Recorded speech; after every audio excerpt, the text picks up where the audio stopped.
Yeah, we'll see. I have to see how the sailings look for tomorrow. I may end up having to get somebody to cover for me on Sunday. And if that's the case, I will be really heartbroken. Boo-hoo. Well, at least you have a place to stay on that side. Yep, for now anyway.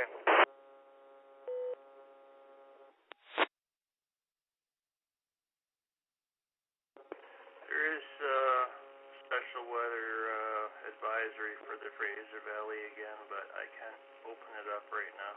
So I don't know what the heck's going on, but it's supposed to rain all night long, and today, tomorrow, yeah, we're gonna be like raining nonstop and snow in the higher elevations. I don't see any break of rain until maybe next Thursday, where there's a 40%. But that far off, it's just a gamble. So expect a lot of rain, a lot of wind, a lot of snow in the higher elevations, and hopefully it does not do a torrential downpour again.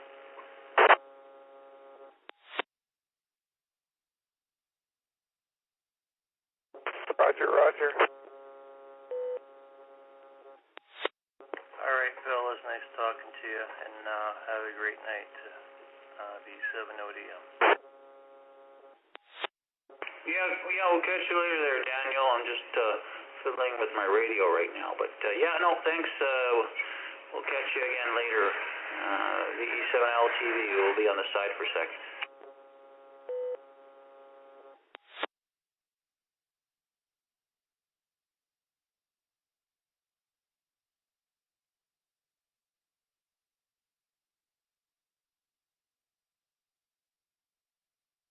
Okay, there. I adjusted a little bit the audio, just slightly.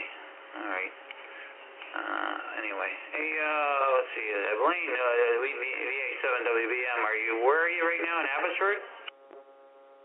Yeah, I was going to drop the trailer off in Mission, but I changed my mind. I'll drop it off in Yarrow, maybe in the morning. I just don't want to leave it somewhere where I'll still liable for it. So I know it comes with a full day, 2 days of rental on it. So if I have to take it back to the house and drop it off in the morning, I will. Oh, okay, so what time are you going to head back tomorrow?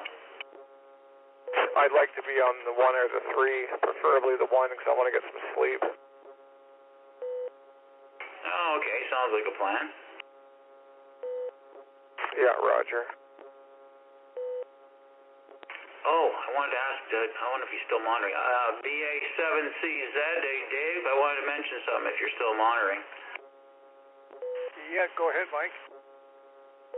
Yeah, last night on the sideband, man, you were coming in here pretty good here in the Duncan area. I don't know if you've made any changes over there. I mean, last time I heard you on there on the sideband, I guess the week before probably, or maybe the one before that, I can't remember. You were coming in here, I could hear you, but not as well. But last night, man, I heard everything you said. Interesting. Unfortunately, last night I had a fair bit of noise here. My waterfall display was looking kind of light blue instead of mostly dark. Oh, I remember that display very well, because if it's the 991A, I know what you're talking about. Yeah, and kind of when you get wideband noise, it kind of turns light blue, and you can see the signals sometimes, but if they don't get up over the noise, I can't copy them. Not on sideband. CW I can copy down about 10 dB down into the noise, but the sideband, if it's even with the noise, I'll have trouble copying it. Yeah, well, on this end, man, I was hearing, like I said, everything you were saying, whereas other times I got to struggle a little bit. So I did have a quiet noise floor last night, too. It was nice. It was really nice. I hate it. It gets frustrating when you get the noise level comes up and you can't hear, some of the weaker stations in there. Yeah, it's actually a bit quieter here tonight for some reason. Although it wasn't earlier in the day.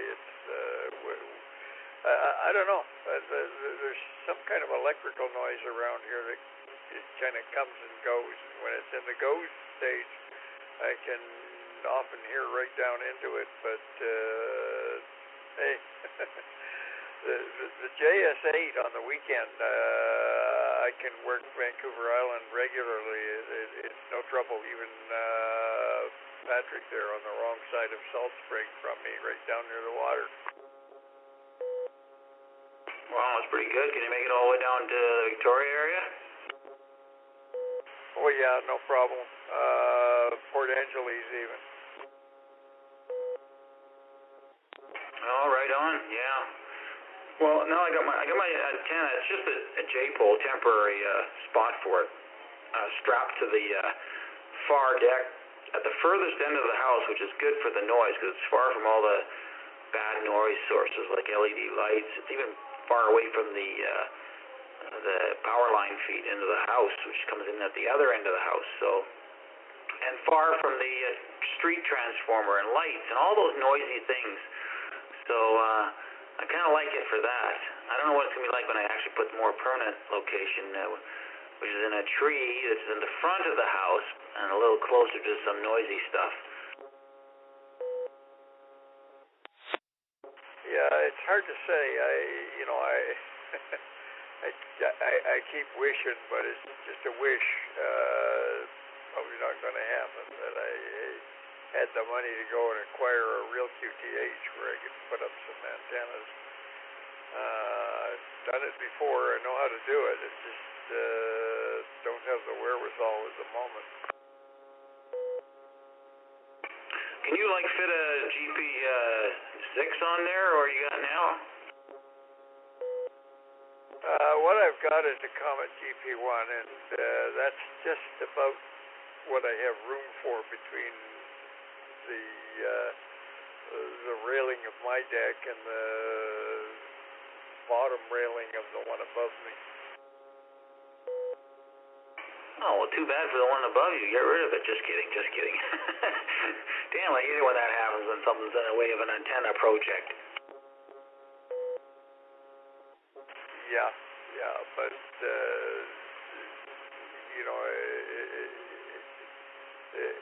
if such happened that money was no object, then I'd probably put up something a little bit more skookum, shall we say.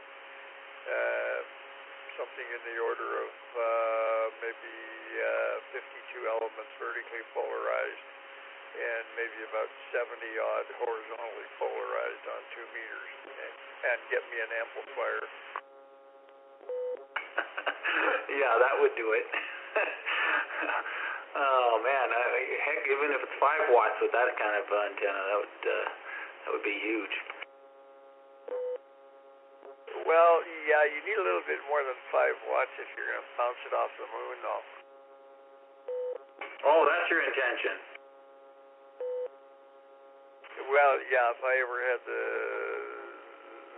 room and the money to put up the antennas that I want, that would be part of it. But the best I've ever done on 2-meter FM was a 22-element of two Cushcraft 11 elements, but I spaced them wider apart than Cushcraft recommends. Cushcraft sort of recommended the spacing to eliminate side lobes, and I thought, heck, you space them a little wider, you get a couple of little tiny side lobes. You also get about 2 dB more gain. Oh, interesting. Okay. Now, have you ever run on 2-meter something that was like co-phase or something co-phase where you had them spaced apart, like even some kind of omnidirectional setup? Have you ever tried that? Well, yeah, I mean that's essentially what my diamond antenna was. It was an omnidirectional co-phased antenna. that I had in my on my just parked outside my trailer before the hurricane turned it into a spear and threw it in the backyard. Hey guys, I'm gonna clear off here, but enjoy your QSO. I just want to say I've had a bad night for